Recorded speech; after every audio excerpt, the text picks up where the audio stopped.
అందరికీ నమస్కారం. ఈరోజు మీ అందరికీ నేను వినిపించబోయే కథ ఎన్నాళ్ళో వేచిన బంధం. రచయిత శైలజ చెరుకు గారు. ఇక కథలోకి వెళితే, పరధ్యానంగా నడుస్తున్న పల్లవి ఫోన్ రింగ్ అయ్యింది. అబ్బా, ఇప్పటికీ నా ఫోన్ రింగ్ టోన్ విని ఎన్ని రోజులయ్యింది. ఈ మధ్య ఫోన్ చాలా సతాయిస్తోంది. అపార్ట్మెంటు కొండల మధ్య ఉంటోంది. సిగ్నల్ సరిగా ఉండదు. తన ఫోన్ కూడా సరిగా పనిచేయడం లేదు. ఇంకొకటి కొనుక్కోవాలి అనుకొని ఖర్చుల వల్ల సరే వాట్సాప్ అయినా పనిచేస్తుంది కదా అని దాటేస్తూ వస్తోంది.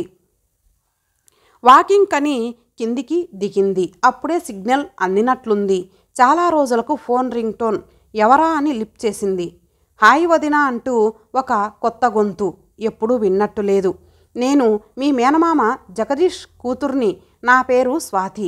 అవునా అన్నాను ఎంతో ఆశ్చర్యంతో. అవును వదినా, మీరు రాసిన బుక్ చదివాను. అందులో మీ నెంబర్ చూసి మీతో మాట్లాడాలని నిన్నటి నుండి ట్రై చేస్తున్నాను.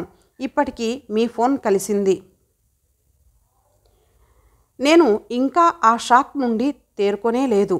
మౌనంగా ఏం మాట్లాడకుండా అలాగే ఉండిపోయాను. ఏం వదినా, మాట్లాడరా?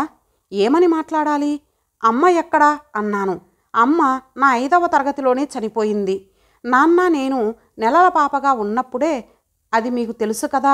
నాకు చిన్నప్పటి నుండి కష్టాలే వదినా అంది. ఒక వారం రోజుల క్రితం ఒక చుట్టాల పెళ్ళికి వెళ్ళాను. అక్కడ మా రిలేటివ్స్ దగ్గర మీరు రాసిన జ్ఞాపకాలు పుస్తకం కనపడింది. చూసి తిరిగేస్తూ ఉంటే అందులో ఒక పేజీలో జగదీష్ మామ అన్న దగ్గర ఆగిపోయి చదివాను. అది చదివి ఏడుపును ఆపుకోలేకపోయాను. అది చూసి నాకు వరసకి అత్తయ్య ఏమైందే ఏడుస్తున్నావు అంటూ నా దగ్గరికి వచ్చింది. నా చేతిలో ఉన్న ఆ పుస్తకాన్ని చూసి అడిగింది. చదివింది చెప్పి అది చూపెట్టాను. అయ్యో, ఆ పుస్తకం తీసుకెళ్ళు. అందులో ఫోన్ నెంబర్ ఉంది కదా, ఫోన్ చేసి మాట్లాడు, నీకు కొంచెమైనా ఊరట కలుగుతుంది అని చెప్పింది. ఆ పుస్తకం నా దగ్గరే పెట్టుకున్నాను వదినా. అందులో నంబర్తోనే మీకు ఇప్పుడు కాల్ చేశాను. వదినా, మీరు మా నాన్న గురించి రాసింది చదవగానే నాకు ఏమనిపించిందో తెలుసా? మిమ్మల్ని వచ్చి గట్టిగా కౌగిలించుకోవాలి అనిపించింది. మిమ్మల్ని తప్పక కలుస్తాను అంది. సరే స్వాతి, నాకు నీతో ఇలా మాట్లాడడం చాలా సంతోషంగా ఉంది. ఇంకా నమ్మలేనట్లుగా ఉంది. ఎప్పుడు వస్తున్నావు హైదరాబాద్కి అన్నాను.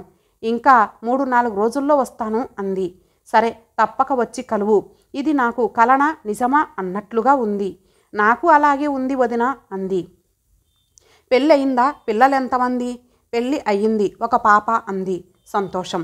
నేను ఒక టీవీ ఛానల్లో వర్క్ చేస్తున్నాను అంది. మరీ మంచిది అన్నాను. సరే కలుద్దాం. ఈ విషయం ఇంట్లో చెప్పాలి. నా 40 ఏండ్ల కళ్ళని ఇంట్లో అందరితో పంచుకోవాలి అన్నాను. నేను కూడా అదే చేయాలి వదినా. బై, ఉంటాను అంటూ ఫోన్ పెట్టేసింది. నేను అలాగే కొంచెం సేపు సంతోషంతో ఉక్కిరిబిక్కిరి అవుతూ ఇంటికి వచ్చాను.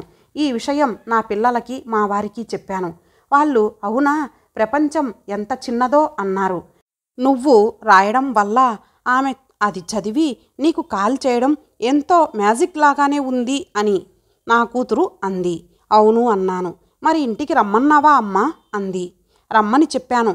ఇంకో 3-4 రోజుల్లో వస్తాను అంది. ఇంకేమిటి, ఇన్నాళ్లకు నీకు ఒక మంచి గుడ్ న్యూస్ తెలిసింది అంటూ నా భర్త వర్ధన్ మెచ్చుకున్నాడు. అవునమ్మా, నీ కల నెరవేరింది. నీకిప్పుడు హ్యాపీ కదా? నా కూతురు రమ్య నన్ను దగ్గరికి తీసుకుంటూ అంది. వారి సంతోషం అలాగే చూస్తూ నేను నా ఆలోచనల్లోకి వెళ్ళిపోయాను. నేను ఈ మధ్యనే నా చిన్ననాటి జ్ఞాపకాలు, అమ్మతో నాకు ఉన్న అనుబంధం అనే ఒక పుస్తకం రాసి దానిని ప్రింట్ చేయించి మా పుట్టిన ఊరిలో ఆవిష్కరణ చేయించాను.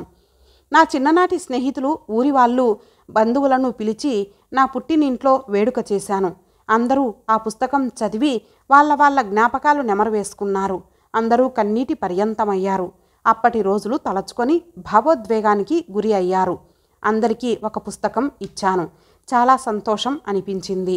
నేను రాసిన పుస్తకం ఆవిష్కరణ నేను పుట్టిన ఊరిలో నా ఆప్తుల మధ్య జరుపుకోవడం, అలాగే సన్మానాలు, సత్కారాలు, అటు తర్వాత విందు భోజనం చాలా తృప్తి అనిపించింది. వచ్చిన వారు కూడా చాలా సంతోషపడ్డారు. నేను అమ్మ ఫోటోకి దండం పెట్టుకుంటూ, అమ్మ, నా కోరిక తీరింది. నీ గురించి రాసి నీకే అంకితం ఇవ్వాలని అనుకున్నాను. అది ఈరోజు తీరింది. నీ కడుపున పుట్టినందుకు నా జన్మ సార్థకం అయ్యిందమ్మా అంటూ కళ్ళల్లో నీళ్లు తిరుగుతుండగా అమ్మను చూస్తూ ఉండిపోయాను.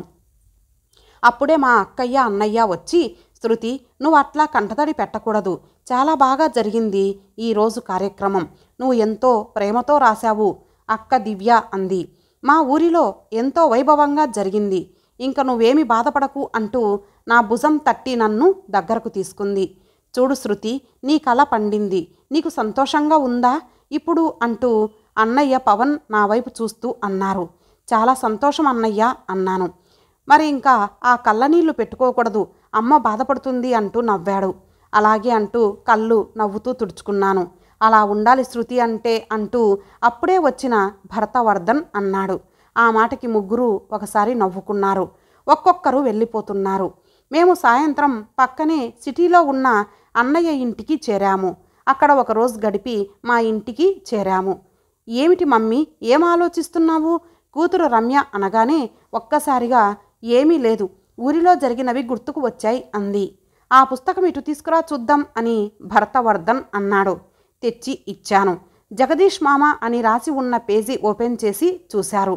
అందులో నేను రాసింది చదివి నా కూతురు రమ్య వర్ధన్ నా వైపు చూస్తూ, నువ్వు ఎంత కల్మషం లేకుండా రాశావు, ఒక సంకల్పంతో రాశావు, అందుకే నీ కళ నిజమైంది. నా మేనకోడలు నన్ను కలిస్తే బాగుండు, ఆమెని చూడాలి అని నీ ప్రేమని తెలిపావు, అదే జరిగింది. అదే పవర్ ఆఫ్ స్పోకెన్ వర్డ్స్. మనం ఏదైతే గట్టిగా అనుకుంటామో అదే జరుగుతుంది వర్ధన్ అన్నాడు. నిజం మీరు చెప్పింది నాన్న, రమ్య అంది. అలా ఆ రోజు మొత్తం సంతోషంగా ఆ విషయమే మాట్లాడుకున్నారు. స్వాతి వస్తే ఏ వంటలు ప్రిపేర్ చేయాలి, ఏ డ్రెస్ పెట్టాలి అని ఆలోచించి అన్నీ రెడీ పెట్టుకున్నాను. ఆ రోజు రానే వచ్చింది. స్వాతి కోసం ఎదురు చూస్తూ ఉన్నాను. స్వాతి అడ్రస్ అడిగి తొందరగానే వచ్చింది. స్వాతిని చూసి నేను, నన్ను చూసి తను అలాగే ఒక నిమిషం నిలబడిపోయాము. అటు తర్వాత వదినా అంటూ నన్ను గట్టిగా వాటేసుకుని ఏడ్చింది. ఏడవకు, ఇన్ని రోజులు నాకు ఎవరూ లేరు అనుకున్నాను వదినా, ఇప్పుడు మీరు ఉన్నారు, అదే నాకు ధైర్యం. ఇంకా నేను ఒంటరిని కాను, నాకు ఒక బంధం ఉంది అని చెప్పింది. ఇప్పటి నుండి ఒంటరినని అలాంటివి ఏవి మనసులో పెట్టుకోకు అంటూ తనని దగ్గరకు తీసుకొని సోఫాలో కూర్చోబెట్టాను. చాలా విషయాలు మాట్లాడుకున్నాక అందరం కలిసి భోజనం చేసి అలాగే కొంచెం సేపు తను పడ్డ బాధలు చెబుతూ ఉంటే బాధతో వింటూ కూర్చున్నాను. నేను వెళ్తాను వదినా అంటూ లేచింది. తనకి ఒక చీర తాంబూలం ఇచ్చి, ఈసారి నువ్వు వచ్చినప్పుడు నీ కూతురు నీ భర్తతో రా అన్నాను.